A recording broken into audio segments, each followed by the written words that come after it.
Good morning everyone. இன்றைய குறள் அதிகாரம் 1 கடவுள் வாழ்த்து. குறள் 7. தனக்குவமை இல்லாதான் தாழ் சேர்ந்தார் கல்லால் மனக்கவலை மாற்றல் அரிது.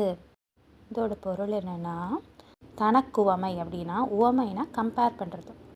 யாருக்கு வேணால் உவமை சொல்லிடலாம், ஆனால் அந்த இறைவனுக்கு மட்டும் உவமை சொல்ல முடியாது. யாரிடமுமே ஒப்பிட முடியாத அந்த இறைவனடி தாழ் சேர்ந்தார் கல்லால் அப்படின்னா, அந்த இறைவனடி சேராதவர்களால் மனக்கவலை மாற்றல் அரிது. யார் ஒருவர் இறைவனடி சேரவில்லையோ அவருக்கு வரும் மனக்கவலையை மாற்றுவது மிகவும் அரிது. அரிதுனா கஷ்டம், கடினம், அது மாற்ற முடியாது அப்படின்னு சொல்ல வர்றார். இப்போ இந்த முழு குறளோட விளக்கத்தை பார்ப்போம். தனக்கு உவமையே சொல்ல முடியாத அந்த இறைவனின் தாழ் பணியாதவர்கள் அவர்களுக்கு வரும் மனக்கவலையை மாற்றுவது மிகவும் அரிதாகும் அப்படிங்கிறது தான், மிகவும் கஷ்டமானது அப்படிங்கிறது தான் இந்த திருக்குறளோட விளக்கம். நன்றி.